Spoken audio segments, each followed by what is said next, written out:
السلام عليكم ورحمة الله وبركاته. الحمد لله الذي نعمد ونستعين ونؤمن به ونتوكل عليه ونعوذ بالله من شرور أنفسنا ومن سيئات أعمالنا من يهده الله فلا مضل له ومن يضلل فلا هادي له.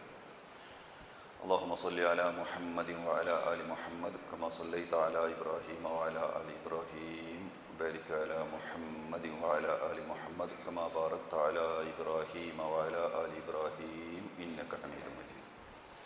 يا أيها الناس اتقوا الله عباد الله. ബഹുമാന്യരായ സഹോദരി സഹോദരങ്ങളെ, അല്ലാഹു സുബ്ഹാനഹു വ തആലയുടെ കൽപ്പനകൾ സൂക്ഷിക്കണം എന്ന് ആദ്യമായി ഓർമ്മപ്പെടുത്തുകയാണ്. ബഹുമാനപ്പെട്ട ഖതീബ് ഇന്നത്തെ ഖുത്ബയിലൂടെ വിശദീകരിച്ചത്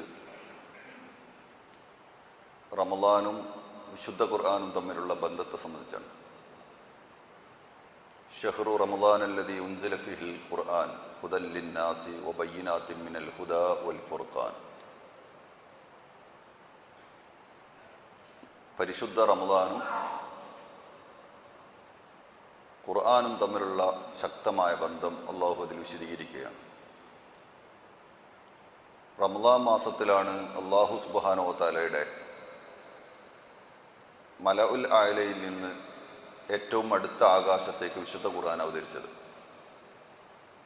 അതിനുശേഷം 23 വർഷത്തിനിടയിലായിക്കൊണ്ട് ഭൂമിയിലേക്ക് അള്ളാഹു വിശുദ്ധ ഖുർആൻ അവതരിപ്പിക്കണം. നമുക്കറിയാം, ഖുർആൻ ഒന്നായി ഭൂമിയിലേക്ക് അവതരിച്ചത് ഒരു സമയത്തല്ല, ഒറ്റയടിക്കല്ല ഒന്നായിട്ട് ഖുർആൻ അവതരിച്ചത്. നേരെ മറിച്ച് ഓരോ സന്ദർഭത്തിന് ഓരോ സാഹചര്യത്തിനനുസരിച്ച് കൊണ്ട് ചിലപ്പോൾ ചെറിയ സൂറത്ത് ഇറങ്ങും, ചിലപ്പോൾ 4 ആയത്തിറങ്ങും, ചിലപ്പോൾ 1 ആയത്തിറങ്ങും. അങ്ങനെ 23 വർഷം കൊണ്ടാണ് നബി സല്ലല്ലാഹു അലൈഹി വസല്ലമക്ക് വിശുദ്ധ ഖുർആൻ അവതരിച്ച് കിട്ടിയത്. പിന്നെ റമളാനിലാണ് വിശുദ്ധ ഖുർആൻ അവതരിച്ചത് എന്ന് പറഞ്ഞതിൻ്റെ ആശയം ബഹുമാനപ്പെട്ട ഖതീബ് വിശദീകരിച്ചത് നിങ്ങൾക്ക് മനസ്സിലായി. പ്രിയമുള്ളവരെ, ഇവിടെയാണ് നമ്മൾ വിശുദ്ധ ഖുർആനും നമ്മളുമായിട്ടുള്ള ബന്ധത്തെപ്പറ്റി ആലോചിക്കേണ്ടത്. മനുഷ്യ സമൂഹത്തിന് വഴികാട്ടിയായി അള്ളാഹു ഇറക്കിയ ഒരു ഗ്രന്ഥം, അതിൻ്റെ പ്രാധാന്യവും ഗൗരവവും മനസ്സിലാക്കിയിട്ടാണോ നമ്മളത് കൈകാര്യം ചെയ്യുന്നത് എന്ന് ആലോചിക്കുക. വിശുദ്ധ ഖുർആൻ പാരായണം ചെയ്യുക എന്നത് വളരെ പുണ്യകരമായ ഒരു സംഗതിയാണ്. ഒരു ഹറഫ് ഓതിയാൽ 10 നന്മ. അള്ളാഹുവിൻ്റെ റസൂല് പറഞ്ഞത് അലിഫ് ലാം മീം എന്നത് അത് 30 നന്മ എന്നാണ്. ഓരോന്നും ഓരോ അക്ഷരവും 10 വീതമാണ്. അലിഫ് ലാമു മീം. വിശുദ്ധ ഖുർആനിലെ ഒരായത്ത് ഓതിയാൽ എത്ര പുണ്യം നമുക്ക് ലഭിക്കുമെന്ന് നമ്മൾ ആലോചിക്കുക. ഒരായത്തിന് ഇത്ര ഒരു വലിയ പുണ്യം കിട്ടുന്ന ഒരു പാരായണ ഗ്രന്ഥം നമ്മുടെ പക്കലുണ്ടായിട്ട് നമ്മൾ എത്ര സമയം അതിനു വേണ്ടി വിനിയോഗിച്ചു എന്നത് ആലോചിക്കേണ്ട ഒരു സംഗതിയാണ്. രണ്ടാമത്തെ കാര്യം, വിശുദ്ധ ഖുർആൻ അവതരിച്ചത് വെറും പാരായണം ചെയ്യാൻ വേണ്ടി മാത്രമല്ല, അതിലെ ഓരോ ആയത്തും നമുക്ക് ജീവിതത്തിൽ വെളിച്ചം നൽകുന്നതാണ്. റൂഹൻ മിൻ അംരിന, അതാണ് ആത്മീയമായ ഊർജം വിശുദ്ധ ഖുർആനിൽ നിന്ന് കിട്ടും. അതാണ് അതിൻ്റെ പ്രത്യേകത. ശരീരത്തിന് പോഷണം ലഭിക്കാൻ വേണ്ടി, ശരീരത്തിന് ഊർജം കിട്ടാൻ വേണ്ടി നമ്മൾ പല രൂപത്തിലുള്ള ഭക്ഷണങ്ങൾ കഴിക്കാറുണ്ട്. ഏതാണ് കുറവ്, എങ്ങനെയാണ് ഉണ്ടാവേണ്ടത്, ഓരോ സംഗതിയും നോക്കിയിട്ട് കാൽസ്യം വേണമെങ്കിൽ കാൽസ്യം, അല്ലെങ്കിൽ വേറെ എന്തെങ്കിലും രൂപത്തിൽ ശരീരത്തിൻ്റെ കുറവ് നോക്കി അല്ലെങ്കിൽ ഊർജം കിട്ടാൻ വേണ്ടി നമ്മൾ പല ടൈപ്പ് ഭക്ഷണം കഴിക്കാറുണ്ട്. എന്നാൽ മനസ്സിന് ഊർജം കിട്ടാൻ വേണ്ടിയുള്ളതാണ് വിശുദ്ധ ഖുർആൻ. സഹാബത്ത് ആ ഖുർആനിലൂടെയാണ് ജീവിച്ചത്. അതാണ് ഒരു പ്രത്യേകത. ഭൗതിക ജീവിതത്തിൽ എന്തൊക്കെ അല്ലലുകളും അലട്ടലുകളുമാണ് ആ സഹാബത്തിനുണ്ടായത്. നിങ്ങൾ ചരിത്രം പരിശോധിച്ചു നോക്കിയാൽ അറിയാലോ എന്തൊക്കെ പ്രശ്നങ്ങൾ അവർക്കുണ്ടായത്. ഭൗതിക ജീവിതത്തിൽ എന്തൊക്കെ പ്രയാസങ്ങൾ അവർക്കുണ്ടായി. പക്ഷെ അവർക്കതൊരു പ്രയാസമായി തോന്നില്ല. കാരണം കടുപ്പുള്ള സ്ട്രോങ് ഉള്ള ഒരു മനസ്സ് അവർക്കുണ്ടായിരുന്നു എന്നുള്ളതാണ്. എങ്ങനെയാ മനസ്സുണ്ടായത്? ആ മനസ്സുണ്ടായത് വിശുദ്ധ ഖുർആൻ പാരായണം ചെയ്തിട്ടാണ്. വിശുദ്ധ ഖുർആനിൻ്റെ ആയത്തുകൾ ഇങ്ങനെ സാവകാശം പാരായണം ചെയ്യുമ്പോൾ അതിലെ ഓരോ ഉപദേശങ്ങളും പടച്ച റബ്ബ് എന്നോട് പറയുന്നതാണ് എന്ന് അവർക്ക് ബോധ്യപ്പെട്ടു. അതുകൊണ്ട് തന്നെ ജീവിതത്തിൽ പരീക്ഷണങ്ങൾ വന്നപ്പോൾ അവർ പതറിയില്ല.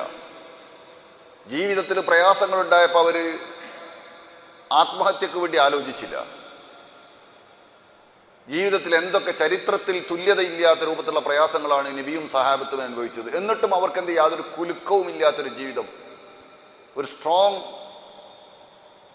ലൈനുള്ള ഒരു ജീവിതം അവർക്കുണ്ടായത്. അതാണ് നമ്മൾ ആലോചിക്കേണ്ടത്. വിശുദ്ധ ഖുർആൻ അവരുടെ ജീവിതത്തിൽ വെളിച്ചം കാണിച്ചു കൊടുത്തു എന്നുള്ളതാണ്. ഞാൻ ചോദിക്കാം എൻ്റെ സദസ്സിലിരിക്കുന്ന എൻ്റെ സഹോദരങ്ങളോട്, നിങ്ങൾക്ക് വിശുദ്ധ ഖുർആനിലെ ഒരായത്ത് ഓതിയിട്ട് നിങ്ങൾക്ക് എത്ര അതിൽ ഒരു ഊർജം കിട്ടിയിട്ടുണ്ട്? ജീവിതത്തിൽ പരീക്ഷണങ്ങൾ ഇങ്ങനെ സഹിച്ചുകൊണ്ടിരിക്കുമ്പോൾ വിശുദ്ധ ഖുർആനിലെ ഒരു ആയത്ത് ഓതിയപ്പോ അല്ല, റബ്ബ് ഇങ്ങനെയാണ് പറയുന്നത്. അള്ളാഹുവിന്റെ ഖലാ ഉണ്ടല്ലോ, ഖലാ, അള്ളാഹുവിന്റെ വിധികൾ, പടച്ചവന്റെ വിധി നമ്മളിൽ നടപ്പാക്കും അള്ളാഹു. അത് നമുക്ക് ഇഷ്ടമുണ്ടെങ്കിലും ഇല്ലെങ്കിലും അള്ളാഹു നടപ്പാക്കും. പക്ഷെ ഒരു വിശ്വാസി അതെങ്ങനെയാണ് കൈകാര്യം ചെയ്യേണ്ടത്? ജീവിതത്തിൽ പരീക്ഷണവും പ്രയാസവും ബുദ്ധിമുട്ടും വന്നാൽ അങ്ങനെ വരുമെന്നാണ് വിശുദ്ധ ഖുർആൻ പറഞ്ഞത്. എന്തായാലും വിശ്വാസികൾ അള്ളാഹു പരീക്ഷിക്കും എന്ന് പറയുന്നുണ്ട്. ഈ ആയത്ത് ഓതുമ്പോൾ എന്തായിരുന്നാലും വിശ്വാസികളെ പരീക്ഷിക്കും എന്നുള്ള ആയത്ത് നമ്മൾ ഓതുമ്പോൾ നമ്മുടെ ജീവിതത്തിൽ പരീക്ഷ ഉണ്ടാവുമ്പോൾ അതാ ഇത് അള്ളാഹു പറഞ്ഞതാണ്. പ്രതീക്ഷിച്ചതും വിചാരിച്ചതും മുഴുവൻ ലഭിക്കുന്ന സ്ഥലം ഇവിടെയല്ല, ദുനിയാവല്ല. ദുനിയാവിൽ നമ്മൾ ഇഷ്ടമുള്ള ഇഷ്ടമില്ലാത്തൊക്കെ അനുഭവിക്കേണ്ടി വരും. അത് സ്വർഗത്തിലാണ്. ഇഷ്ടമുള്ളതൊക്കെ കിട്ടുന്നത് സ്വർഗമാണ്, ഇവിടല്ല, ദുനിയാവല്ല. ദുനിയാവിൽ എപ്പോഴും കയറ്റിറക്കം, പ്രയാസവും ദുഃഖവും ഉണ്ടാവും, സുഖവും ഉണ്ടാവും, രണ്ടും കൂടി സമ്മിശ്രമാണ്. ഇങ്ങനെയുള്ള വിശുദ്ധ ഖുർആനിലെ ആയത്തുകൾ നിങ്ങൾ എന്തായിരുന്നാലും ഞാൻ പരീക്ഷിക്കുമെന്ന് പറഞ്ഞ ആയത്ത് ഇങ്ങനെ ഓതുമ്പോൾ പടച്ചോൻ എന്നെ പരീക്ഷിക്കുള്ളൂ, അപ്പൊ ഞാൻ സഹിക്കണമല്ലോ, ഞാൻ ക്ഷമിക്കണമല്ലോ, ഞാൻ അള്ളാഹുവിനോട് ദുആ ചെയ്യണമല്ലോ എന്നുള്ള ഒരു ബോധവും തോന്നലും നമ്മുടെ മനസ്സിലുണ്ടാവണമെങ്കിൽ വിശുദ്ധ ഖുർആൻ ഓതണ്ടേ? ഏതെങ്കിലും കഥ കേട്ടിട്ട് കാര്യമുണ്ടോ? ഏതെങ്കിലും സീരിയൽ കണ്ടിട്ട് കാര്യമുണ്ടോ? ജീവിതത്തിൽ ഊർജം കിട്ടാനുള്ള ഒരു ഗ്രന്ഥമാണ് വിശുദ്ധ ഖുർആൻ. സഹാബത്തിന്റെ ജീവിതത്തിൽ അവർക്ക് വെളിച്ചം കാണിച്ചു കൊടുത്ത ഗ്രന്ഥമാണ് വിശുദ്ധ ഖുർആൻ. നമുക്കറിയില്ല എത്ര മോശമായിട്ടാണ് ജീവിച്ച്. ജാഹിലിയ കാലത്ത് ഇത്ര തരം താഴ്ന്ന മോശക്കാരായ ആളുകൾ പറഞ്ഞില്ലായിരുന്നു ചരിത്രത്തിൽ.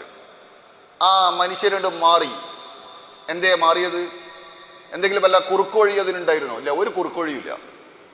വളരെ മോശമായി ജീവിച്ച ഉമർ ബിൻ ഖത്താബ് റളിയല്ലാഹു അൻഹുവിന്റെ ചരിത്രത്തിലൊക്കെ പറയപ്പെടുന്നത് അദ്ദേഹത്തിന്റെ മകളെപ്പോലും അദ്ദേഹം കുഴിച്ചു മൂടിയിട്ടുണ്ടെന്നാണ് ജാഹിലിയ കാലത്ത്. അത്ര മോശമായിരുന്നു ആളുകൾ. ആ മനുഷ്യരോട് മാറി. എന്താ മാറ്റത്തിന് അവർക്ക് കാരണമായത്? അള്ളാഹിന്റെ കലാം ഇങ്ങനെ ഓതി. അള്ളാഹിന്റെ കലാം ഇങ്ങനെ ഓതിയപ്പോ മനസ്സിലുള്ള എല്ലാ തെറ്റായ സംഗതികളും അവർക്ക് പോയി. ഒന്നാമത്തത് വിശ്വാസപരമായ മാറ്റമാണ്. സകല മുള്ളിന്റെയും കല്ലിന്റെയും മുമ്പിൽ സുജൂദ് ചെയ്ത ആളുകൾ പ്രഖ്യാപിച്ചു, ഞാൻ എൻ്റെ റബ്ബിന്റെ മുമ്പിലല്ലാതെ സുജൂദ് ചെയ്യൂല എന്ന്. നിങ്ങൾ ആലോചിച്ച് നോക്കൂ, അവിടുന്നാണ് ഇസ്സത്ത് ഉണ്ടാകുന്നത്. ഇസ്സത്ത് മറ്റുള്ള കുരുത്തക്കേടുറ്റും ഇവരെ കുരുത്തക്കേടുറ്റും അവര് പേടിപ്പിക്കും എന്ന് പറഞ്ഞ ബേജാറായി നടക്കുന്ന ആൾക്കാരുണ്ടല്ലോ. അത് ഒരു സിഹിർ ചെയ്താണ്, ഇവര് സിഹിർ ചെയ്താണ്, അത് മറ്റവന്റെ കുരുത്തക്കേടാണ്, മറ്റേ ആളെ കുരുത്തക്കേടാണെന്ന് പറയുന്ന ആളുകളുണ്ടല്ലോ. ഇവിടെ ആലോചിക്കേണ്ടത് മക്കായിലെ മുശ്രിക്കുകൾ സകല കല്ലിന്റെ മുമ്പിൽ സുജൂദ് ചെയ്ത ആളുകളാണ്, സകല മുള്ളിന്റെ മുന്നിൽ സുജൂദ് ചെയ്ത ആളുകളാണ്. അതിൽ നിന്നിട്ട് മാറിയിട്ട് അവർ പ്രഖ്യാപിക്കുകയാണ്, ഞാൻ എൻ്റെ റബ്ബിന്റെ മുമ്പിലല്ലാതെ സുജൂദ് ചെയ്യൂല, ഞാൻ എൻ്റെ റബ്ബിനോടല്ലാതെ പ്രാർത്ഥിക്കൂല, ഞാൻ എൻ്റെ റബ്ബിനെ അല്ലാതെ പേടിപ്പിക്കൂല. എൻ്റെ റബ്ബിനെ അല്ലാതെ പേടിക്കുന്ന വേറൊരു പ്രശ്നം എനിക്കില്ല. ഞാൻ എൻ്റെ റബ്ബിനോടാണ് പറയുന്നത്, ഞാൻ എൻ്റെ രക്ഷിതാവിനോടാണ് പ്രാർത്ഥിക്കുന്നത് എന്നുള്ള ഇസ്സത്ത് ഉണ്ടല്ലോ. ആദ്യം ഉണ്ടാകേണ്ട സംഗതി അതാ. മുസ്ലിം സമൂഹത്തിൽ ഒരുപാട് അന്ധവിശ്വാസങ്ങൾ ഹിന്ദുക്കളിൽ നിന്ന് കടന്നു വന്നിട്ടുണ്ട്, നിങ്ങൾക്കറിയാലോ. അതിന് ചില പശ്ചാത്തലമുണ്ട്. നമ്മളെ വാപ്പന്റെ വാപ്പ കുറച്ചാണ്ട് പരിശോധിച്ചാൽ അത് ചാത്തനോ പോത്തനോ ആവും. ഇന്ത്യന്റെ സാഹചര്യം അങ്ങനെയാണ്. അവർ കൺവേർട്ട് ചെയ്ത് ഇസ്ലാമിലേക്ക് വന്ന. പക്ഷെ പോരുമ്പോ പലതും കൂടെ കൊണ്ടുവന്ന്, അതാണ് പ്രശ്നം. അതുകൊണ്ടാണ് മുസ്ലിം സമൂഹത്തിൽ ബർക്കത്തിന് വേണ്ടി കുടിയിരിപ്പിന് അന്ന് പാല് കാച്ചുന്ന ആൾക്കാരുണ്ട്. പാല് കാച്ചു എന്തിനാണ്? അത് ആരാചാര. വീട്ടിൽ കയറിയ ചായ ഉണ്ടാക്കുക, പാലുണ്ടാക്കുക, ഏതുണ്ടാക്കുക. പക്ഷെ ഈ പാല് തന്നെ നോക്കി അത് ആദ്യം തന്നെ കാച്ചുന്നത് എന്തൊരു വർക്കത്തിന് വേണ്ടിയിട്ടല്ലേ? അത് എവിടുന്ന് വന്നാ? മുഹൂർത്തം നോക്കി കല്യാണം നിശ്ചയിക്കൽ എവിടുന്ന് വന്നാ? ഇതൊക്കെ അമുസ്ലിങ്ങളുടെ ഹിന്ദുക്കളുടെ വിശ്വാസവാചാരവുമായിട്ട് ബന്ധപ്പെട്ട വിഷയമാണ്. ഇതിൽ നിന്നൊക്കെ ഒഴിവായിട്ട് റബ്ബിന്റെ നേരെ കണക്ഷൻ നേരെ റബ്ബിനോട് കൊടുക്കുക, റബ്ബുമായിട്ട് പ്രാർത്ഥിക്കുക. എൻ്റെ റബ്ബ്, ഞാൻ എൻ്റെ റബ്ബിനോട് പ്രാർത്ഥിക്കും. അതാണ് ഇപ്പൊ 2 ദിവസം കഴിഞ്ഞുള്ള ചരിത്രം കാണിക്കുന്നത്. അതാണ് റമദാൻ 17 ബദർ യുദ്ധം നടത്തുന്നത്, നിങ്ങൾക്കറിയാം. റമദാൻ 17 3 ദിവസം കൂടെ കഴിഞ്ഞാൽ നടക്കുന്ന ഒരു ചരിത്രമാണ്. എന്താ അവിടെ പ്രശ്നം? എന്താണ് റസൂലുള്ളാഹിനെ പറ്റി മുശ്രിക്കുകൾക്കുള്ള ആക്ഷേപം? മുഹമ്മദ് അള്ളാഹിനോട് മാത്രം പ്രാർത്ഥിക്കാൻ പറയുന്നു, അള്ളാഹുവിന്റെ പൊരുത്തത്തിന് വേണ്ടി മാത്രം നേർച്ച വഴിപാടുകൾ നടത്താൻ പറയുന്നു. എന്താ മുഹമ്മദ് ഇങ്ങനെ? അജഅലൽ ആലിഹത ഇലാഹൻ വാഹിദൻ ഇന്ന ഹാദാ ലശൈഉൻ ഉജാബ്. എന്ത്? മുഹമ്മദ് ദൈവങ്ങളെ ഒക്കെ കൂടെ ഒന്നാക്കണോ? ഇത് വളരെ അത്ഭുതമുള്ളതാണ്. ഞങ്ങൾക്ക് ഒരുപാട് ദൈവങ്ങളുണ്ട്. നിങ്ങൾക്കറിയില്ലേ, മക്ക വിജയത്തിനോടനുബന്ധിച്ച് മുശ്രിക്കുകളെ കയ്യിൽ നിന്ന് ചാവി വാങ്ങി റസൂലുള്ളാഹി സ്വല്ലല്ലാഹു അലൈഹി വസല്ലമ കഅബ തുറന്നു നോക്കിയപ്പോൾ 300 ചില്ലാനം ബിംബങ്ങളാണ് കഅബന്റെ ഉള്ളിലുള്ളത്. എന്തിനാ കഅബ ഉണ്ടാക്കിയത്? അള്ളാഹിനോട് മാത്രം ആരാധിക്കാനാ.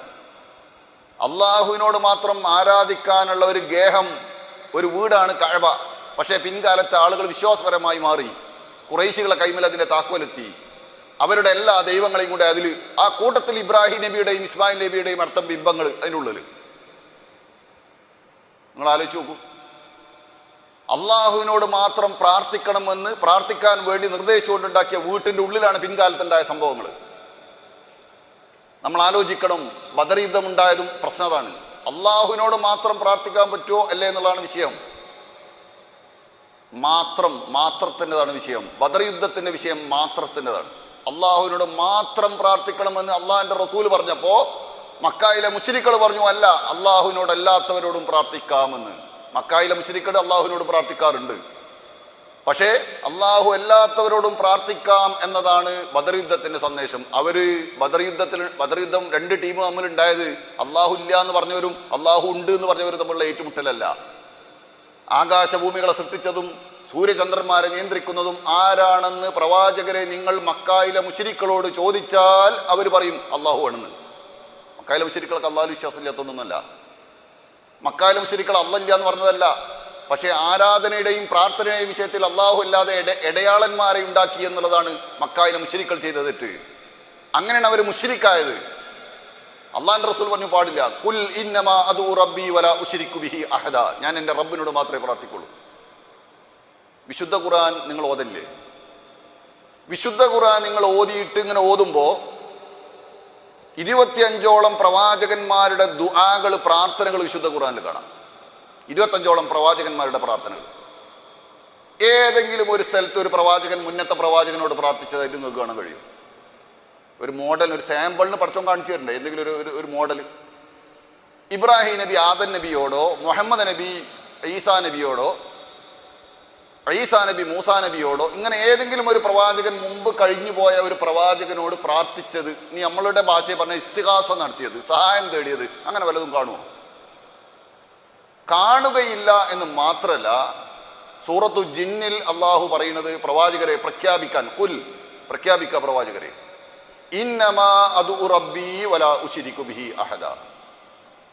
ഞാൻ എൻ്റെ റബ്ബിനോട് മാത്രമേ പ്രാർത്ഥിക്കുകയുള്ളൂ, ഒരുത്തനെയും ഞാൻ അവനിൽ പങ്കു ചേർക്കുകയില്ല, പങ്കാളിയാക്കുകയില്ല. ഇതാണ് ബദർ യുദ്ധത്തിന്റെ വിഷയം. അള്ളാഹിനോട് മാത്രം പ്രാർത്ഥിക്കണം. ഈ ഗ്രന്ഥം ചുമന്ന് നടന്ന സമൂഹം എങ്ങനെ പിന്നെ അള്ളാഹു അല്ലാത്തവരോട് പ്രാർത്ഥിക്കാൻ തുടങ്ങിയത്? കേരളത്തിലെ മുസ്ലിങ്ങൾ, കേരളത്തിന് പുറത്ത് കഥ പറയണ്ട. കിലോമീറ്റർ കണക്കിന് മൈല് കണക്കിന് കുറ്റികളാണ്, ജാറങ്ങളാണ്, ദർഗകളാണ്. പ്രിയപ്പെട്ടവരെ, ഇത് ആരുണ്ടാക്കിയതാ? ജാറത്തിന്റെ ചരിത്രം പരിശോധിച്ചാൽ ഷിയാക്കളാണ് അതിന്റെ ആൾക്കാർ. അത് ശ്രദ്ധിച്ചു നോക്കിയാലേ, ചരിത്രം നോക്കി. ഷിയാക്കളാണ് ഈ പരിപാടി തുടങ്ങിയത്, കബർ കെട്ടിപ്പൊന്നിക്കണ പരിപാടി. അള്ളാഹുവിനോട് പ്രാർത്ഥിക്കേണ്ട പല സംഗതിയും അള്ളാഹു അല്ലാത്തവരോട് പോയി പറയുന്നത് എന്തിനാ? അള്ളാഹ് പറഞ്ഞാൽ വിശ്വാസം ഇല്ലാത്തതുകൊണ്ടല്ലേ? വിശുദ്ധ ഖുർആനിൽ ആയത്ത് ഓതുന്ന ഒരു മനുഷ്യൻ മറഞ്ഞ കാര്യങ്ങൾ അള്ളാഹുവിനല്ലാതെ അറിയുകയില്ല എന്നുള്ള വിശുദ്ധ ഖുർആനിൽ ആയത്ത് ഓതുന്ന ഒരു മനുഷ്യൻ അതിന്റെ അർത്ഥം മനസ്സിലാക്കിയെങ്കിൽ അയാൾ മറഞ്ഞ കാര്യം അറിയാൻ വേണ്ടിയിട്ട് തങ്ങളടുത്തേക്ക് പോവോ? അയാൾ മറഞ്ഞ കാര്യങ്ങൾ അറിയാൻ വേണ്ടിയിട്ട് കണക്കൻ്റെ അടുത്ത് പോവോ? കണക്ക് നോക്കുന്ന ആളെടുത്ത് പോവോ? അയാൾ ഭാവി കാര്യങ്ങൾ അറിയാൻ വേണ്ടിയിട്ട്, മറഞ്ഞ കാര്യങ്ങൾ അറിയാൻ വേണ്ടിയിട്ട് ഏതെങ്കിലും ആളുകൾക്ക് പോവോ? അള്ളാഹു വിശുദ്ധ ഖുർആനിൽ പറയുന്നു അള്ളാഹ്ക്കല്ലാതെ മറഞ്ഞ കാര്യങ്ങൾ അറിയില്ല എന്ന്. എന്തേ റബ്ബ് പറഞ്ഞില്ല നമുക്ക് വിശ്വാസമില്ലാത്തത്? അള്ളാഹു പറഞ്ഞതിൽ എന്തേ നമുക്ക് വിശ്വാസമില്ലാത്തത്? അള്ളാഹു പറഞ്ഞതിലല്ല നമുക്ക് വിശ്വാസം, നമുക്ക് മറ്റേ ആൾ പറഞ്ഞതിലാണ് വിശ്വാസം. അയാളിങ്ങനെ കണക്കൂട്ടി വരച്ച് തിരിച്ചിട്ട് പറയാൻ ഇന്ന ആളാണ് അത് ആ കളവ് നടത്തിയത്, ഇന്നവനാണ് ആ സാധനം എടുത്തത്. ഇന്ന മാസങ്ങൾ കഴിയുമ്പോൾ നിങ്ങൾക്ക് ഇങ്ങനെ പ്രശ്നമുണ്ട്. കല്യാണം ഉറപ്പിക്കുമ്പോൾ എൻ്റെ കുടുംബത്തിൽ, എൻ്റെ ഒരു അകന്ന കുടുംബത്തിൽ അയാൾ കല്യാണം ഉറപ്പിക്കുമ്പോൾ ആദ്യം പോയത് ഒരു തങ്ങളെടുത്തുക. എന്തിനാ തങ്ങളെടുത്ത് പോയത് അറിയോ? ഈ കല്യാണം ഭാവിയിൽ എന്താവും, കല്യാണം കഴിഞ്ഞാൽ എന്താവും എന്ന് അറിയാനാണ്. തങ്ങളിങ്ങനെ നോക്കിയിട്ട് പറഞ്ഞു അത് കുഴപ്പമൊന്നുമില്ല, മൂപ്പര് തീരുമാനിച്ചു. ഒരു വിശ്വാസി ചെയ്യേണ്ട പണി എന്താ അവിടെ? ഒരു വിശ്വാസി ഒരു കാര്യം തീരുമാനിക്കാൻ പോകുമ്പോൾ 2 റക്അത്ത് സുന്നത്ത് നമസ്കരിച്ചിട്ട് ഇസ്തിഖാറത്തിന്റെ ദുആ ചെയ്യാ വേണ്ടത്. ആ പ്രാർത്ഥനയുടെ അർത്ഥം നോക്കിയാൽ വളരെ കറക്റ്റായിട്ട് മനസ്സിലാവും കാര്യം. അല്ലാഹുമ്മ ഇന്നി അസ്തഖീറുക ബിഇൽമിക വഅസ്തഖ്ദിറുക ബിഖുദ്റതിക വഅസ്അലുക മിൻ ഫളലിക്കൽ അളീം. ആ പ്രാർത്ഥന തുടങ്ങുക. 2 റക്അത്ത് സുന്നത്ത് നിസ്കരിച്ച് ദിക്റൊക്കെ ചൊല്ലിയതിന് ശേഷം റബ്ബിന് മുമ്പിൽ കൈ നീട്ടിയിട്ട് പ്രാർത്ഥിക്കും. പടച്ചോനെ, ഞാൻ നിന്നോട് ചോദിക്കണം, എനിക്കറിയില്ല ഏതിലാണ് ഖൈറെന്ന്. നീയാണ് ഭാവി കാര്യങ്ങൾ അറിയുന്നവൻ, എനിക്കറിയില്ല, ലോകത്ത് ആർക്കും അറിയില്ല. ഇത് ഖൈറാണോ അല്ലേ എന്നുള്ളത് നിനക്ക് മാത്രമേ അറിയുള്ളൂ, എനിക്കറിയില്ല. എന്നിട്ട് അവൻ പറയാൻ, പടച്ചോനെ, ഞാൻ ഈ ചെയ്യാൻ പോകുന്ന കാര്യം എൻ്റെ ദീനിനും എൻ്റെ ദുനിയാവിനും എൻ്റെ പരലോക ജീവിതത്തിനും ഖൈറാണെങ്കിൽ അത് നീ എനിക്ക് നിശ്ചയിച്ചു തരണം. അതിലേക്കുള്ള വഴി എനിക്ക് എളുപ്പാക്കി തരണം. അതിൽ നീ എനിക്ക് ബർക്കത്ത് ചൊരിയണം. അതല്ല, ഞാൻ ഈ ചെയ്യാൻ പോകുന്ന തീരുമാനിക്കാൻ പോകുന്ന സംഗതി എൻ്റെ ജീവിതത്തിൽ എൻ്റെ ദീനിനും എൻ്റെ ദുനിയാവിനും എൻ്റെ പരലോക ജീവിതത്തിനും ഖൈറല്ലെങ്കിൽ നീ അത് എന്നിൽ നിന്ന് മുടക്കണം, തിരിച്ചുവിടണം. അതിലേക്കുള്ള വഴി എനിക്ക് എളുപ്പം പ്രയാസപ്പെടുത്തി തരണം. എന്നിട്ട് എവിടെയാണോ ഖൈർ അതിലേക്ക് നീ എന്നെ തിരിച്ചുവിടണം എന്ന് പറഞ്ഞുകൊണ്ട് പ്രാർത്ഥിക്കണം എന്നാണ് അള്ളാഹിന്റെ റസൂൽ പറഞ്ഞത്. മറഞ്ഞ കാര്യങ്ങൾ അള്ളാഹ്ക്കല്ലാതെ അറിയില്ല എന്ന് വിശുദ്ധ ഖുർആനിലെ ആയത്ത് ഇങ്ങനെ ഓതുമ്പോൾ അതെന്താ നമുക്ക് ബോധം വരാത്തത്? അതാണ് ബഹുമാനപ്പെട്ട ഖത്തീബ് പറയുന്നത്, വെളിച്ചാവിടില്ല ഖുർആൻ. വാപ്പ മരിക്കാൻ കിടക്കുമ്പോ നല്ലൊരു പെട്ടി അത് പൂട്ടിട്ടിട്ട് ചാവി നമ്മളെ കയ്യിൽ തന്നിട്ട് ഇതിലുണ്ട് എല്ലാ സാധനവും, അത് നോക്കിയാൽ മതി എന്ന് നമ്മളോട് പറഞ്ഞു വാപ്പ. എല്ലാ രോഗത്തിനുള്ള മരുന്നും ഇതിലുണ്ട്. എന്നിട്ട് പൂട്ടിയിട്ട് ചാവി നമ്മളെ കയ്യിൽ തരാണ് വാപ്പ. വാപ്പ മരിച്ചു, നമുക്ക് രോഗം വന്നു, നമ്മളിങ്ങനെ നടക്കുക, എല്ലായിടത്തും ഓരോരുത്തരെടുത്തും പോവാണ്. എന്താണ് അതിൻ്റെ മരുന്ന്, എന്താണ് ഇതിൻ്റെ മരുന്ന്, എന്താണ് അതിൻ്റെ മരുന്ന്, എല്ലാ മരുന്നും ഇതിലുണ്ട്. പക്ഷേ തുറന്നു നോക്കി അതിൻ്റെ ലിസ്റ്റ് ഒന്ന് വായിച്ചു നോക്കി, എന്തൊക്കെ മരുന്ന് ഇതിലുണ്ട്, എന്തൊക്കെ രോഗത്തിന് മരുന്നുണ്ട് നോക്കിയാൽ എളുപ്പമാണ്, അതിലുണ്ട് സാധനം. പക്ഷെ മൂപ്പരെ നോക്കണില്ല. ആ മൂപ്പര് പൂട്ടിട്ട് ചാവിട്ട് കീശലിട്ടിട്ട് മൂപ്പര് ഇങ്ങനെ നടക്കുക ഓരോരുത്തർ പിന്നാലെ. ഇതല്ലേ മുസ്ലിം സമൂഹത്തിന്റെ അവസ്ഥ? ഷിഫാഉൽ ലിന്നാസ്, ഷിഫാഉൽ ലിമാ ഫിസ് സുദൂർ. യാ അയ്യുഹന്നാസ്, സൂറത്ത് യൂനുസിലെ ഒരായത്ത്, യാ അയ്യുഹന്നാസ്, ഏ ജനങ്ങളെ, ഖദ് ജാഅതുകും മൗഇദത്തും മിർ റബ്ബിക്കും, റബ്ബിന്റെ അടുത്തുള്ള ഉപദേശം ഇതാ നിങ്ങൾക്ക് വന്നെത്തിയിരിക്കുന്നു. പടച്ചോന്റെ അടുത്തു നിന്നുള്ള ഉപദേശം. ഇത് ഉപദേശമാണ്. ഓരോ ആയത്തും നമ്മളോട് ഉപദേശിക്കാണ്. എൻ്റെ രക്ഷിതാവ്, എൻ്റെ അധ്യാപകൻ എന്നോട് പരീക്ഷ വരുമ്പോൾ ഉപദേശിക്കും, ദാ നീ ഇന്ന ചാപ്റ്റർ നന്നായിട്ട് നോക്കിക്കോ, ഇന്നതിന് കുറച്ചും കൂടെ ക്വസ്റ്റ്യൻ, ഇത് ഇമ്പോർട്ടൻ്റ് ആണ്, മറ്റേ നിങ്ങൾ പറഞ്ഞ് ഉപദേശിക്കുമ്പോൾ അതെനിക്ക് ഉൾക്കൊള്ളാൻ കഴിയുമ്പോഴേ എനിക്ക് പരീക്ഷ പാസ്സാൻ കഴിയുള്ളൂ. റബ്ബിന്റെ ഉപദേശം, ദാ ജീവിതത്തിൽ പരീക്ഷണങ്ങളുണ്ടാവും, നീ സ്ലിപ്പാവണ്ട, തൻ്റെ അടുത്തോടു കൂടി മുന്നോട്ട് പോകും, അതിന് പ്രതിഫലം തരും ഞാൻ. സഹിക്കണം, ക്ഷമിക്കണം, അതിന് ഞാൻ കണ്ടമാനം പ്രതിഫലം തരും. ഇങ്ങനെ ഓരോ ഉപദേശം നമ്മളിങ്ങനെ വായിക്കുമ്പോൾ ജീവിതത്തിൽ ഇങ്ങനെ പരീക്ഷണം വരുമ്പോൾ അതാ ഇത് റബ്ബ് എന്നോട് പറഞ്ഞതാ. ഇന്ന സൂറത്തിൽ ഇന്ന ആയത്തിൽ പടച്ചോൻ എന്നോട് പറഞ്ഞു, ലനബ്ലു അന്നകും ബിശൈഇൻ മിനൽ ഖൗഫി വൽ ജൂഇ വനക്സിൻ മിനൽ അംവാൽ. എന്തായാലും നിങ്ങളെ പരീക്ഷിക്കും, എന്തായാലും നിങ്ങളെ പരീക്ഷിക്കുക തന്നെ ചെയ്യും. രോഗം നൽകിയിട്ട്, വിശപ്പ് നൽകിയിട്ട്, ഭയം നൽകിയിട്ട്, അങ്ങനെ പല രൂപത്തിൽ അള്ളാഹു പരീക്ഷിക്കും. അപ്പൊ ഇതിങ്ങനെ നമ്മൾ അനുഭവിക്കുമ്പോൾ ജീവിതത്തിൽ ഒരാൾക്ക് പെട്ടെന്ന് ഡോക്ടർ പറഞ്ഞു ക്യാൻസറാ, ഒരു രക്ഷയില്ല. പക്ഷെ ക്യാൻസർ സുഖാവില്ല എന്ന് ആരോഗ്യശാസ്ത്രം പറയുന്നുണ്ടെങ്കിൽ എത്രയോ ക്യാൻസറിന്റെ രോഗികൾ സുഖപ്പെട്ട് നടക്കുന്നുണ്ട് ഇപ്പോഴും. അത് വേറൊരു വിഷയം. അപ്പൊ പറയുമ്പോ ഇതിന്റെ റബ്ബ് എന്നോട് പറഞ്ഞതാ. അങ്ങനെ വന്നാൽ ഞാൻ എന്താ ചെയ്യേണ്ടത്? അതിന് ഇസ്ലാമിൽ കൃത്യമായ കാഴ്ചപ്പാടുണ്ട്. ഒരാൾ പെട്ടെന്ന് കടത്തുപെട്ടുപോയി, ഒന്നായിട്ട് വിറ്റ് ജപ്തി നോട്ടീസ് വന്ന് വീടും പറമ്പടക്കും, എന്താണ് ചെയ്യേണ്ടത്? അയാൾ തൂങ്ങിയിരിക്കുക അല്ല, ഖുർആൻ അതിന് ചികിത്സ പറയുന്നുണ്ട്. സഹിച്ചും ക്ഷമിച്ചും അള്ളാഹുവിനോട് പ്രാർത്ഥിച്ചു തൻ്റെ ഇടത്തോടു കൂടി മുന്നോട്ട് പോവുക, അതിന് പ്രതിഫലം ഉണ്ട് എന്ന് പറഞ്ഞു. ക്ഷമിക്കുന്ന ആളുകൾക്ക് കണക്ക് കൂടാതെ കൊടുക്കാന്ന് പറഞ്ഞു. ഈ മാസത്തിന് വേറൊരു പേരുണ്ട്, ഷെഹ്റുസ് സബർ എന്ന അതിന്റെ പേര്. ഷെഹ്റുസ് സബർ, ക്ഷമയുടെ മാസമാണ്. ഭക്ഷണമുണ്ട്, വെള്ളമുണ്ട്, ഒക്കെ ഉണ്ട്, പക്ഷെ നമ്മൾ കുടിക്കണില്ല, തിന്നണില്ല. എന്താ? സഹിച്ചു നിൽക്കണം. സഹിച്ചു. എൻ്റെ റബ്ബ് എന്നോട് പറഞ്ഞു കുടിക്കരുത്. മഗ്രിബ് വാങ്ങി കൊടുക്കണ വരെ കുടിക്കരുതെന്ന് എൻ്റെ റബ്ബ് എന്നോട് പറഞ്ഞു. അവിടെ ഞാൻ സഹിക്കണം. എനിക്ക് പ്രതിഫലം ഇങ്ങനെ കിട്ടുകയാണ്, കണക്ക് കൂടാതെ കിട്ടാണ് പ്രതിഫലം. ജീവിതത്തിൽ പരീക്ഷണം വന്നു, ജീവിതത്തിൽ പ്രയാസം വന്നു. അപ്പൊ ഞാൻ അങ്ങനെ ഓതനായിട്ട് വലനബ്ലുവന്നകും ബിശൈഇൻ മിനൽ ഖൗഫി വൽ ജൂഇ വനക്സിൻ മിനൽ അംവാലി എന്ന് പറഞ്ഞിട്ട് ഇങ്ങനെ അങ്ങനെ ഓതുമ്പോൾ പടച്ചോൻ പറഞ്ഞതാണുള്ളത്, ജീവിതത്തിൽ പരീക്ഷ ഉണ്ടാവുന്നു. അള്ളാഹിന്റെ റസൂൽ പറഞ്ഞല്ലോ, ലോകത്ത് ഏറ്റവും കൂടുതൽ പരീക്ഷിക്കപ്പെട്ടത് പ്രവാചകന്മാരാണ്. സുമ്മൽ അംസൽ ഫൽ അംസൽ, പിന്നെ അതിനോടടുത്ത ഈമാനുള്ള ആളുകൾ, പിന്നെ അതിനോടടുത്ത ഈമാനുള്ള ആളുകൾ. പെട്ടെന്ന് ജോലി പോയി, എന്താ ജോലി പോയാൽ എന്താ ആകാശം ഇടിഞ്ഞു പോവോ? ഇല്ല. പക്ഷെ നമ്മൾ ആകെ വേജാറാണ്. എന്തിനാ അങ്ങനെ വേജാറാണ്? അള്ളല്ലേ റിസ്ക് തരാൻ നേറ്റത്. പടച്ച റബ്ബ് പറഞ്ഞു ഞാൻ നിങ്ങൾക്ക് റിസ്ക് തരാം, ഞാനാണ് റിസ്ക്, ഞാനാണ് റാസിക്ക്, ഞാനാണ് നിങ്ങൾക്ക് റിസ്ക്. എന്താ നമുക്ക് ബോധമില്ലാത്തത്? ചില ആൾക്കാർ കുട്ടികൾ 1 or 2 ആയാൽ പിന്നെ പ്രസവം നിർത്തി. എന്താ? ഭാര്യ പറയും എൻ്റെ ഭർത്താവിന് ജോലിയൊക്കെ മോശ, കുട്ടികളെ പോറ്റാൻ കഴിയില്ല. ഭർത്താവിനും തോന്നണം ശരിയാ, എൻ്റെ ജോലി അത്ര വലിയ സുരക്ഷിതമുള്ള ജോലിയൊന്നുമല്ല, ചെറിയ ശമ്പളത്തിലാണ്, എങ്ങനെ ഞാൻ കുട്ടികളെ പോറ്റുക? പടച്ചവൻ പറയണം ദാരിദ്ര്യം ഭയന്നുകൊണ്ട് നിങ്ങളെ മക്കളെ നിങ്ങൾ കൊല്ലരുത്, ഞാനാണ് നിങ്ങൾക്കും അവർക്കും ഭക്ഷണം കൊടുക്കണം, നിങ്ങൾ എന്തിനാ പേടിക്കണത്? ഞാനാണ് റിസ്ക് നൽകുന്ന ആള്, ഞാൻ റിസ്ക് കണക്കാക്കും. നമ്മളെങ്ങനെ ഇവിടെ എത്തിയത്? റബ്ബ് റിസ്ക് കണക്കാക്കി. കുറെ കാലം കേരളത്തിൽ റിസ്ക് അള്ളാഹ് നിശ്ചയിച്ചു, അത് കഴിഞ്ഞപ്പോൾ റിസ്ക് ഇവിടെ നമുക്ക് നിശ്ചയിച്ചു. ഇവിടെ നമ്മൾ ഇനി തിരിച്ചു പോകും. ചില ആൾക്കാർ ഇവിടെ തന്നെ പരലോകത്തേക്ക് യാത്ര തിരിക്കും, ചിലർ ഇവിടെ തന്നെ നാട്ടിലേക്ക് പോകും. ഈ പോകുമ്പോൾ നമുക്ക് അള്ളാഹു ഖത്തറിൽ നിശ്ചയിച്ച റിസ്കിന്റെ അവസാനത്തെ തുള്ളി വെള്ളം കുടിച്ചിട്ട് നമ്മൾ പോകുള്ളൂ. അതിന് യാതൊരു സംശയം വേണ്ട. അതിന് മുന്നേ ആര് വിചാരിച്ചാലും നമ്മളെ പോക്കാനും കഴിയില്ല. ഒരിക്കലും നബി സല്ലല്ലാഹു അലൈഹി വസല്ലമയുടെ പിന്നാലെ ഇരുന്ന് ഇബ്നു അബ്ബാസ് യാത്ര ചെയ്യാണ്.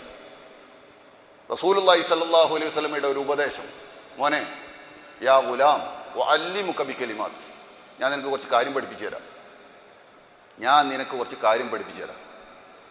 നീ പ്രാർത്ഥിക്കുകയാണെങ്കിൽ അള്ളാഹുവിനോട് പ്രാർത്ഥിച്ചോ, നീ സഹായം തേടുകയാണെങ്കിൽ അള്ളാഹുവിനോട് സഹായം തേടിക്കോ. അള്ളാഹിന്റെ റസൂല് കുടുംബക്കാരനായ ഇബ്നു അബ്ബാസിനോട് ഉപദേശം കൊടുക്കണം, വളരെ പ്രധാനപ്പെട്ട ഒരു ഉപദേശം. മോനെ കുറച്ച് കാര്യങ്ങൾ ഞാൻ നിനക്ക് പറഞ്ഞുതരാം. നീ പ്രാർത്ഥിക്കുകയാണെങ്കിൽ അള്ളാഹിനോട് പ്രാർത്ഥിച്ചോ, നീ സഹായം ചോദിക്കുകയാണെങ്കിൽ അള്ളാഹുവിനോട് സഹായം ചോദിച്ചോ. നിന്നെ ഉപദ്രവിക്കാൻ വേണ്ടി ലോകത്തുള്ള മനുഷ്യന്മാരൊക്കെ കൂടി മെനക്കെട്ടു, പടച്ചവന്റെ ഖളായിൽ അതില്ല എങ്കിൽ നിന്നെ ആർക്കും ഒന്നും ചെയ്യാൻ പറ്റില്ല. മുഴുവൻ ലോകത്തുള്ള എല്ലാവരും കൂടെ കൂടിയാലും നിനക്കൊന്നും ഒരു ഉപദ്രവം ഏൽപ്പിക്കാൻ അവർക്ക് കഴിയില്ല. മോനെ നിനക്കൊരു ഉപകാരം ചെയ്യാൻ വേണ്ടി എല്ലാവരും കൂടെ വിചാരിച്ചു, പക്ഷെ പടച്ചവൻ അത് ചെയ്യിച്ചിട്ടില്ല. ആ ഉപകാരം നിന്റെ ഖളായിലില്ല. എല്ലാവരും കൂടെ കൂടിയിട്ടും കാര്യമില്ല, നിനക്ക് ഒരു ഉപകാരം ചെയ്യാൻ സാധ്യമല്ല എന്ന് അള്ളാഹുവിന്റെ റസൂല് വളരെ പ്രധാനപ്പെട്ട ഒരു ഉപദേശം എന്നുള്ള ഇബ്നു അബ്ബാസിനെ ഉപദേശിക്കണം.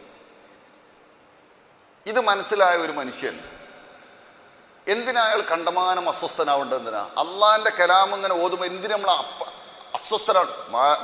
മാനസികമായ ശാരീരികമായ പ്രയാസങ്ങളും ബുദ്ധിമുട്ടുകളൊക്കെ ഉണ്ടാവും, മനുഷ്യ സഹജമായ ചെറിയ ബുദ്ധിമുട്ടുകളും ടെൻഷനുകളൊക്കെ ഉണ്ടാവും, അതൊക്കെ. പക്ഷെ അതിന്റെ പേരിൽ ജീവിതം അവസാനിപ്പിക്കുന്ന ആളുകൾ നമുക്ക് കാണാം മുസ്ലിം സമൂഹത്തിൽ. ആത്മഹത്യക്ക് പോകുന്ന ആളുകൾ. എന്തിനാണത്? എന്തായാലും 60 വയസ്സ് വരെ ജീവിക്കും, 70 വയസ്സ് വരെ ജീവിക്കും, 80 വയസ്സ് വരെ ജീവിക്കും, അല്ലേ? അത് കഴിഞ്ഞാലാണ് നമ്മുടെ ജീവിതം തുടങ്ങുന്നത്.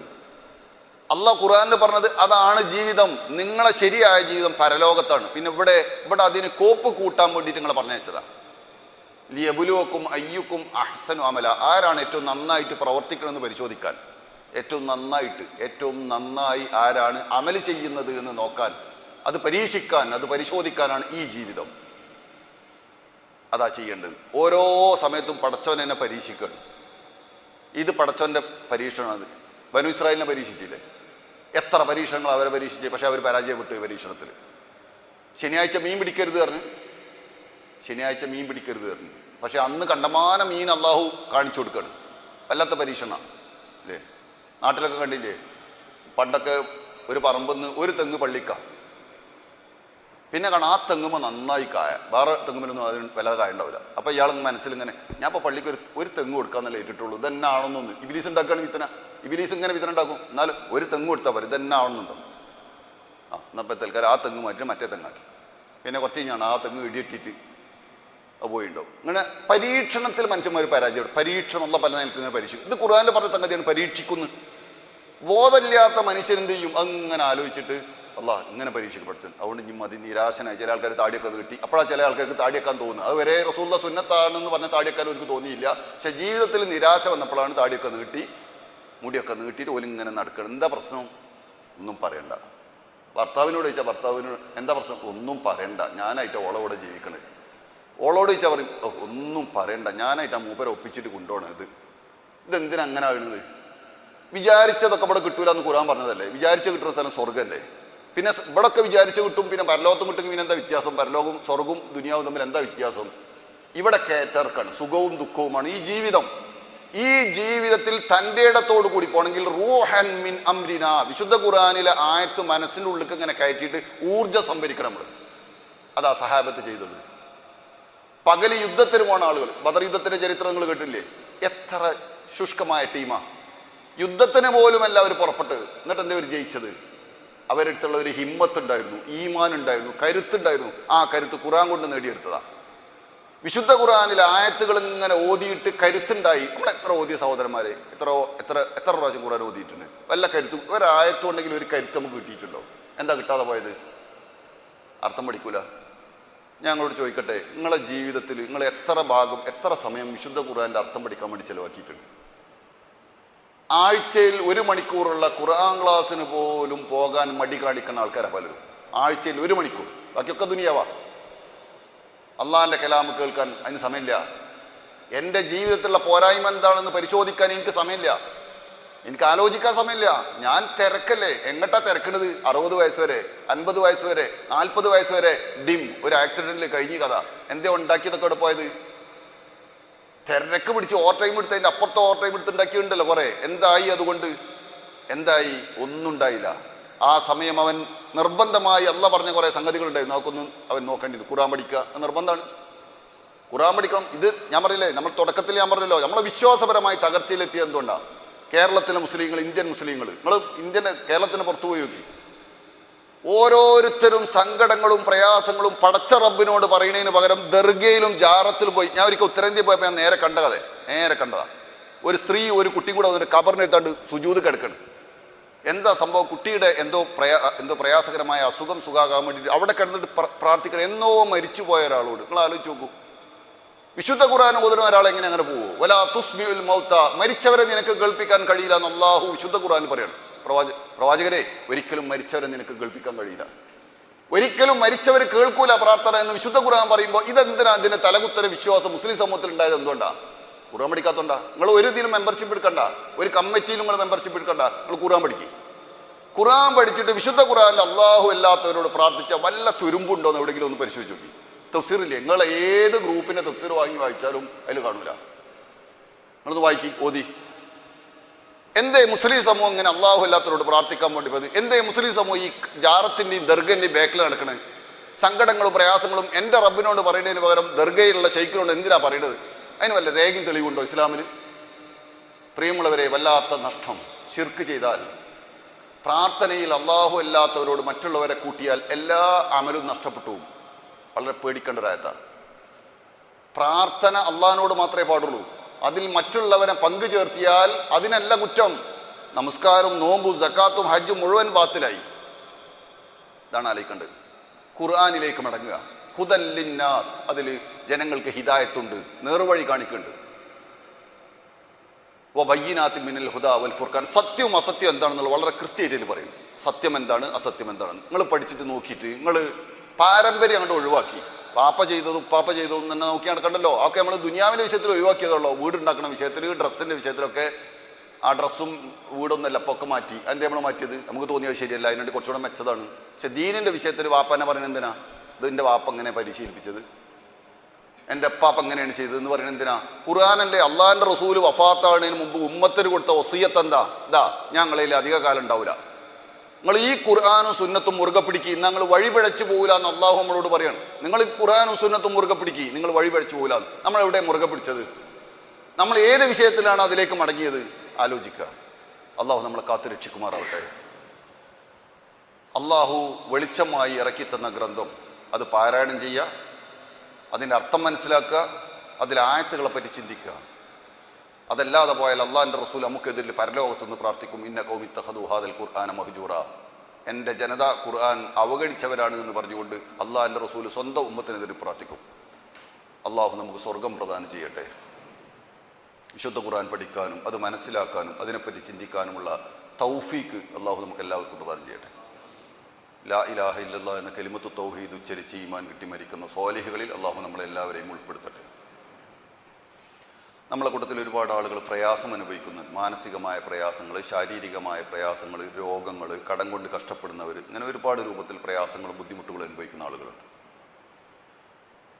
പടച്ച റബ്ബിൻ്റെ തീരുമാനമല്ലാതെ അത് മാറിക്കിട്ടൂല. അള്ളാഹുവിനല്ലാതെ അത് മാറ്റാൻ കഴിയില്ല, അതിന് പരിഹാരം കാണാൻ കഴിയില്ല. നമ്മുടെ എല്ലാവരുടെയും പ്രയാസങ്ങളും ബുദ്ധിമുട്ടുകളും കഷ്ടപ്പാടുകളും അള്ളാഹുവിൻ്റെ മഹത്തായ ഫള് കൊണ്ടും റഹ്മത്ത് കൊണ്ടും അവൻ നമുക്ക് പരിഹരിച്ചു തരുമാറാവട്ടെ. നമ്മളിൽ നിന്ന് മരിച്ചുപോയ നമ്മുടെ മാതാപിതാക്കൾക്ക് അള്ളാഹു സ്വർഗം പ്രദാനം ചെയ്യട്ടെ. നമ്മളെ കൂടെ ജീവിക്കുന്ന നമ്മുടെ മാതാപിതാക്കൾക്ക് അള്ളാഹു സുഖവും സൗഖ്യവും ആഫിയത്തും പ്രദാനം ചെയ്യട്ടെ. ربنا ظلمنا أنفسنا وإن لم تغفر لنا وترحمنا لنكونن من الخاسرين ربنا لا تؤاخذنا إن نسينا واخطأنا ربنا ولا تحمل علينا إصرا كما حملته على الذين من قبلنا ربنا ولا تحملنا ما لا طاقة لنا به واعف عنا واغفر لنا وارحمنا أنت مولانا فانصرنا على القوم الكافرين ربنا اصرف عنا عذاب جهنم إن عذابها كان غراما إنها ساءت مستقرا ومقاما ربنا هب لنا من أزواجنا وذرياتنا قرة أعين واجعلنا للمتقين إماما ربنا آتنا في الدنيا حسنة وفي الآخرة حسنة وقنا عذاب النار وآخر دعوانا الحمد لله والصلاة والسلام على رسول الله السلام عليكم ورحمة الله وبركاته. മയ്യത്ത് നമസ്കാരം.